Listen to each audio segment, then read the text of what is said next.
What's up, DBs? Coach D Magic here, former D1 defensive back at the University of Hawaii. We're here to go over some Adidas All-American one-on-ones. Now, I'm going to do something different. I'm not going to go too in-depth into all of these routes. So I'm going to imagine that I am the DB coach at this camp, which means that I have to give you quick, digestible coaching points so that you can apply them to your next rep. Okay, so I'm gonna watch all of these, and then right after I'm gonna give quick 30-second coaching point for what I saw. If it's good, how you can be better, and if it's bad, how you can be better. It's all about getting better here. So yeah, let's get into it. So because we made a play here, I don't know why the receiver's outside release into the post. That's really difficult, really easy for us. The only thing I would say is our stance. I think we're a little too high here. We don't have any knee bend. And you see how when the receiver gets low and starts to break down, you see how we have to try to get low to match him. All right. So our pad level is a little too high for me. I just need a little bit more knee bend, for me, so that we don't have to shorten as the receiver's releasing. But I would say, hey, you made a play. Let's just fix that pad level.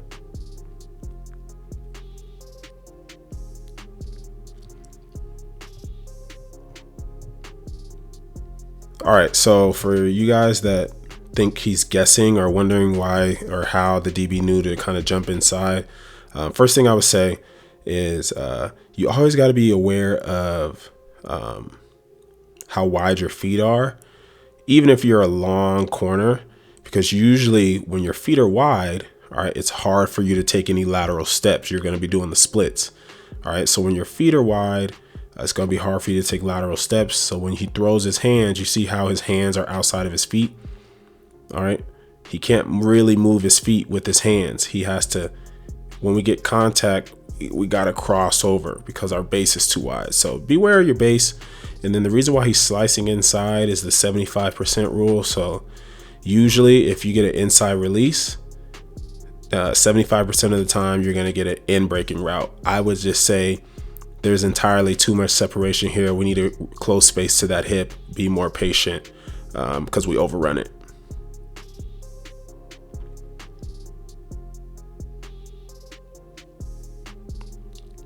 Good discipline here. All right. So because we won here, I would say good eyes.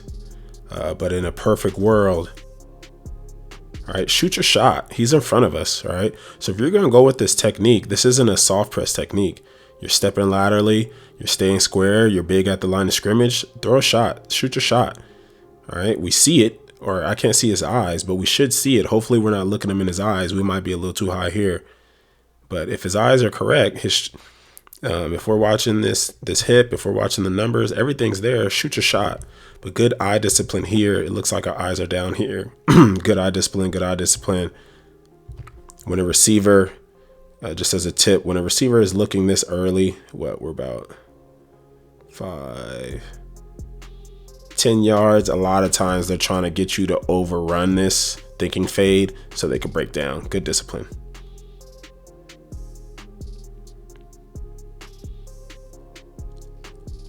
I like this rep a lot.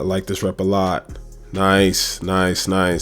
This is one of those where you just got to dab them up and say, good SHIT. Okay. Lateral step. We do hop, but I don't think this is something you'll be able to see in real time. Lateral step. Okay. I think the step is a little wide, but again, I'm not sure I would be able to see that real time, but we're able to get hands on. Lateral step, stay square, stay patient, get hands on here. I would say go from 2 to 1 a little earlier. You see how we have hands here under the collar.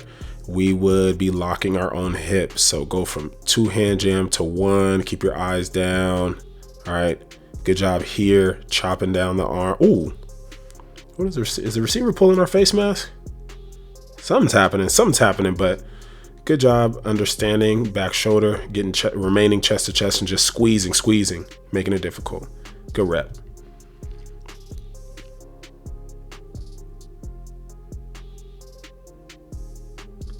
Get a little handsy. Get a little handsy. Let's see what happened here. All right. It looks to me that we just kind of hop and our base gets too wide for us to move. Let's see what happens. We widen. All right. We do get a kick step out of it. I would just say you want to have a plan with your feet. So either have, there's a lot of press techniques out there. I don't know too many of them that start with you popping your feet. Sometimes it's natural, okay, but you just got to be aware of that stuff. When your feet are too wide, when your feet are outside your shoulders, all right, it's going to be really hard for us to move laterally, and we have to open up right away. So that's a major theme here, having wide feet. Keep your feet tight steps. Live in your 6-inch steps. Let's do it one more.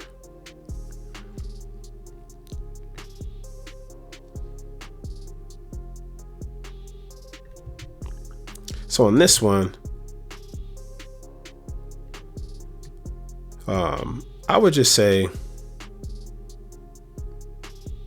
this is really tough. Like I would honestly just, I'm trying to figure out where our leverage is. It looks like we're inside leverage.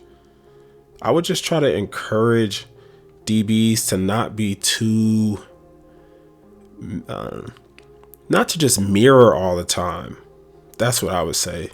Take your shot, like especially in pads. Like I can understand if this was a non-padded, but when you got pads on, man, you can really, like, if you throw, if he's in front of you, throw. That's all I'm gonna say. Get comfortable shooting your hands.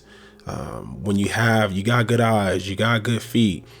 He's right in front of us. You're long. Just shoot a hand. Just shoot a hand. That's all I would really say. Get comfortable shooting hands. You can't just mirror everything. All right, this will be the last one. So right off the back, I like that he works to a leverage step. I wouldn't, it looks like we kind of cross our feet. Do we cross our feet? Looks like they either cross or they heel click. All right, so I would say, hey, don't cross, don't heel click. But I honestly think this is kind of good. We just got to be stronger at the collision point. You got to be stronger at the collision point. That's a good rep. All right, so that's all I got for today.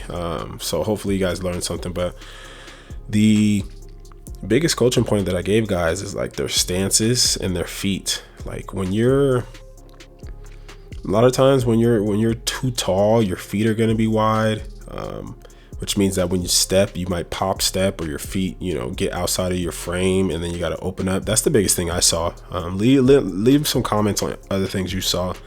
But again, this is, if in the moment, the first thing I see to help these guys, all right, implement to the next thing is hey guys, our feet, we gotta have a plan with our feet. All right, we're either working a pure step, we're working a gather step, we're working a motor, but our feet can't be too wide, our steps can't be big. Live in your 6-inch steps. Again, make sure you go grab that DB Mastery program to help you learn everything that I just talked about in regards to our footwork and having a plan at the line of scrimmage, taking your shot. If the receiver's in front of you, be comfortable with your hands and feet working independently. All right, use your hands. If receiver is going to be in your face, expose his chest like most of these guys did, shoot your hands. All right, hope you enjoyed it. Like, comment, subscribe.